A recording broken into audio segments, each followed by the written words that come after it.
Welcome to the Whole Food Plant-Based Cooking Show, where we make plant-based cooking easy. I'm Jill, and today we're going to make a delicious veggie burger that's gluten-free and also grillable. Grab a plate, 'cause it's the all-free whole food plant-based cooking show.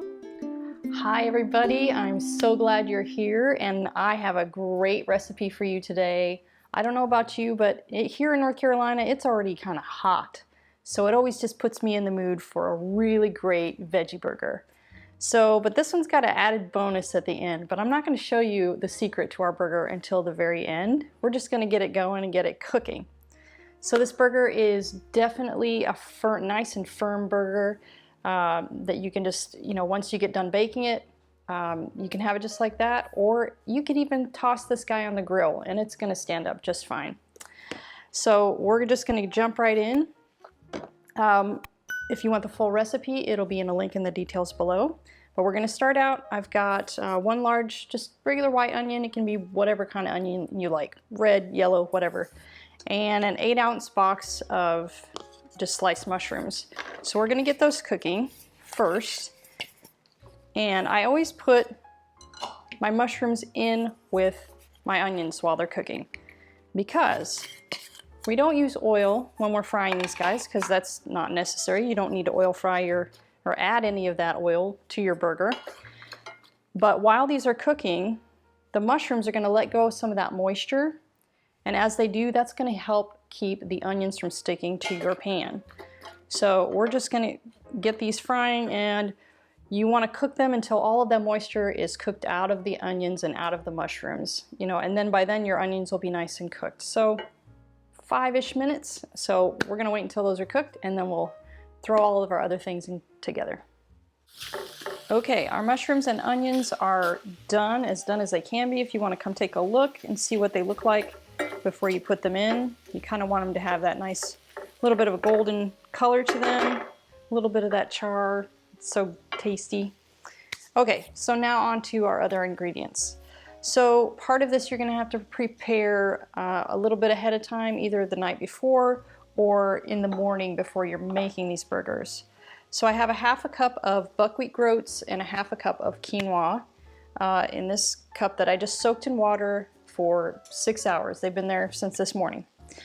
And then I drain them off and just lightly rinse them. So that's the first thing that's going in there. Okay, a spoon here.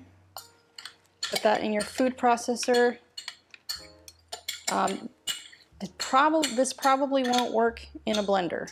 I think there's too many ingredients, a little bit too much, just too much bulk really to get it mixed properly. So it is best if you have a food processor, because you kind of want to grind this stuff up just slightly so that it melds together.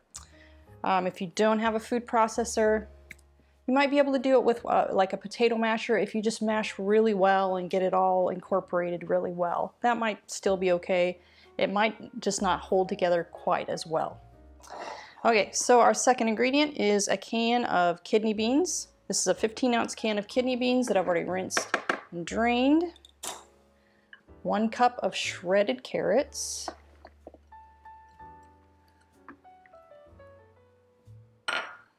Then we've got our spices over here too. So I've got 2 teaspoons of onion powder, 2 teaspoons of smoked paprika. That's really what's going to give it that good burgery taste.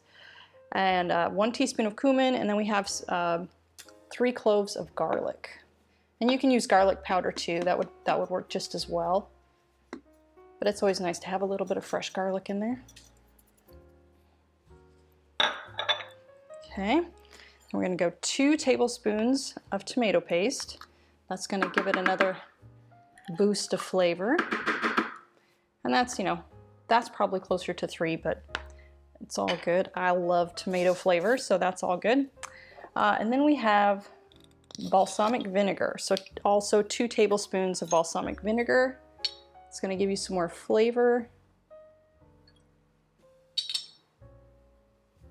And this recipe, it's so great because there's no oil, no gluten, none of that stuff that typically, you have to look for on the back of those packages of burgers from the store.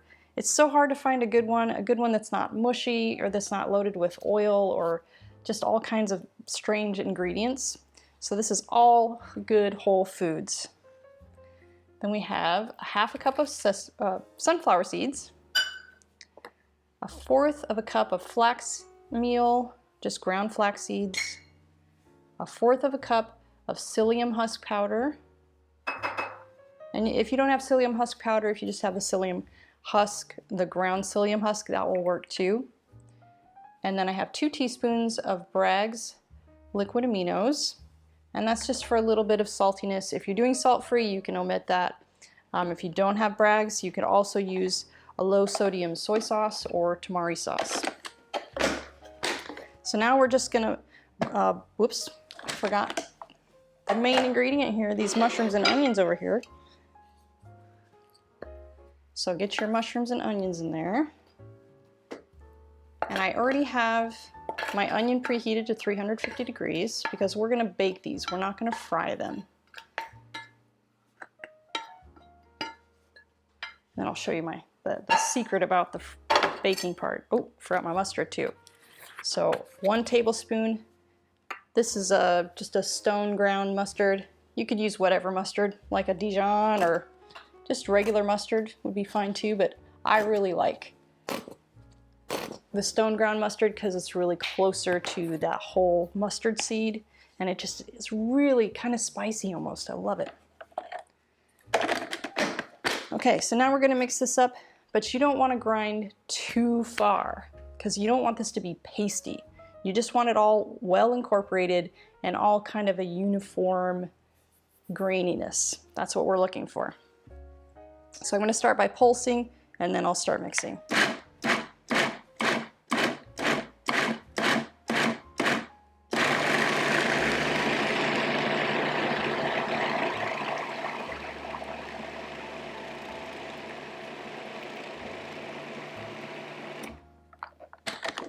Okay, I'm just going to scrape down the sides a bit so that I don't end up over mixing.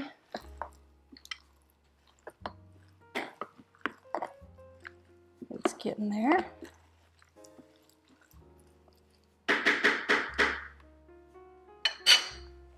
Oops.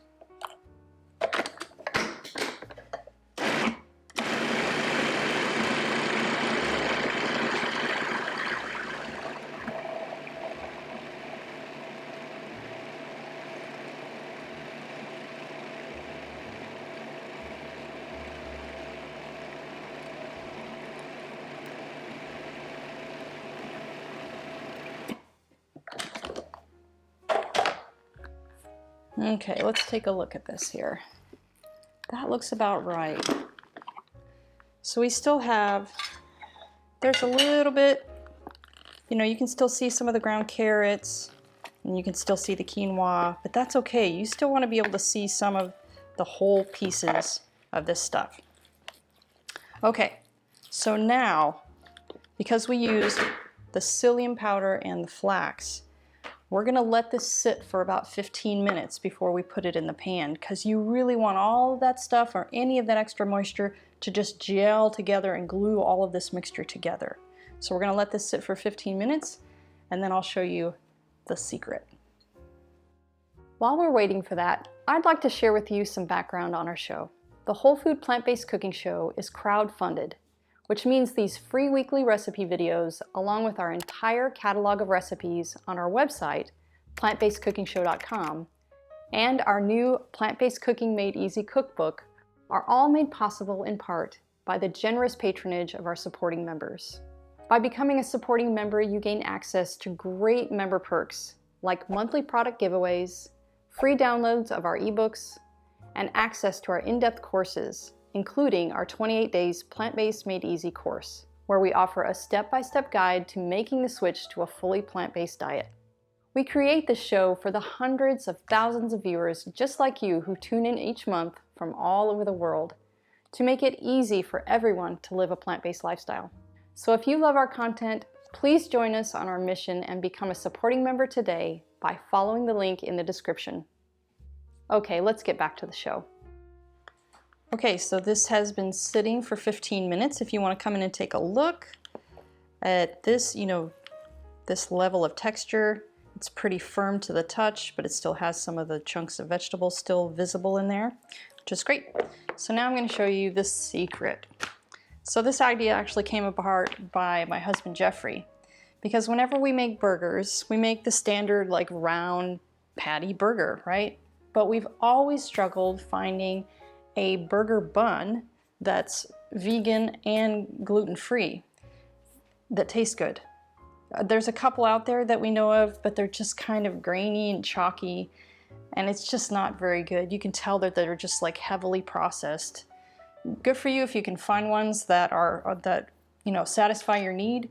But he had a thought. He loves our gluten-free bread recipe, and he said, why don't we just make burgers in the shape of the bread, the same shape, in a square, so that when you put that patty on the burger, you've got burger all the way to the edge of the burger bun. Because we usually just use bread, like Ezekiel bread or something like that, which is square. And when you have a round burger on a square bun, you got a whole lot of bun and a little bit of burger. So we are going to bake this in a regular size bread pan. So this is just a regular, I think it's something like 9x4 bread pan. And it's, you know, of course it's not going to rise like a loaf of bread. So the height that you can get it to in your bread pan is the height that that burger is going to be. Okay, so if you want it even more square, because I realize, you know, this isn't going to be exactly square, you could put a piece of parchment paper on one side once you get all your ingredients in there, and smush it up just a little bit to make it a little bit of a taller burger, or if you have a deeper bread pan. But of course, if you don't mind that round burger, by all means, make these into burger patties and put them on a parchment lined cookie sheet or baking tray.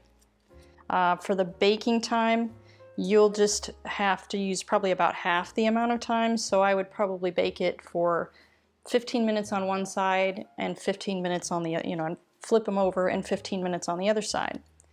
But this guy, you know, you want to get it in there, pack it down pretty good. Sometimes, you know, you can settle it on the counter like that so there's no spaces in it. Okay, so we are going to stick this into the oven. I'll press the sides a little bit, give it a little bit more height. We're going to stick it in the oven for 1 hour. Okay, so here is our burger loaf, straight out of the, well, not straight out of the oven. I took it out and I let it sit for about 15 minutes or so. It's probably better if you just let it sit for about a half an hour or so, something like that. But I'm going to plop this out and I'll show you.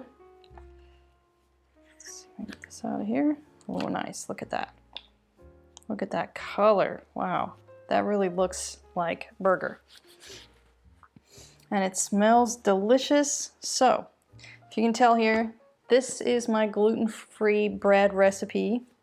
Look at that. Same size, same shape. Because we're going to cut these into slices, cut these into slices. But the benefit here of making this loaf is that you can slice your burgers however thick you like them. And also you can freeze this. So if you cut off whatever you're going to eat for that meal that day, you know, 2 burgers or 4 burgers, whatever, wrap it in or put it in an airtight container and stick it in the freezer, and then take it out and thaw it out for another meal on another day. So that's really cool. All right, so I'm going to slice a couple slices and show you. It's pretty firm.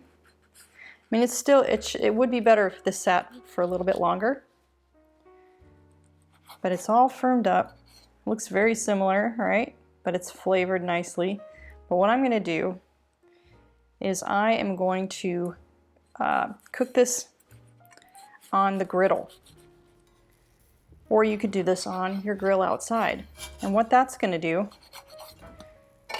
is that's going to sear that surface and that surface so that it will make this even more firm. Okay, so because right now this is still pretty warm, and if you put this in your burger right now, it's still gonna be a little bit, you know, it might smush down a little bit. But if you let it sit for a while, like a half an hour, and use it then, or sear both sides on your griddle, or even a nonstick pan would work also. So I'm gonna make up my burger like I like it, and I'll meet you at the table for a taste. Okay, time for a taste test. Let's see what I have here.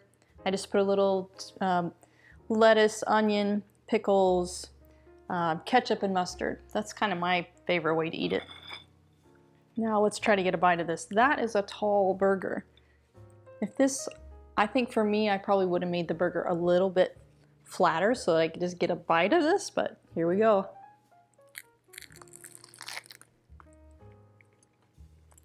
Mmm. Mmm. That is tasty. And you see how perfect that is? There's equal ratio of bun to burger. Love it. So every bite, you're gonna get burger. It's so worth grilling that just a little bit to get a little bit of that char flavor on there. And look at that. There's just only a little bit of squish in there. Not much. You guys are gonna love this. So be sure to give this a like, and I'll see you next week.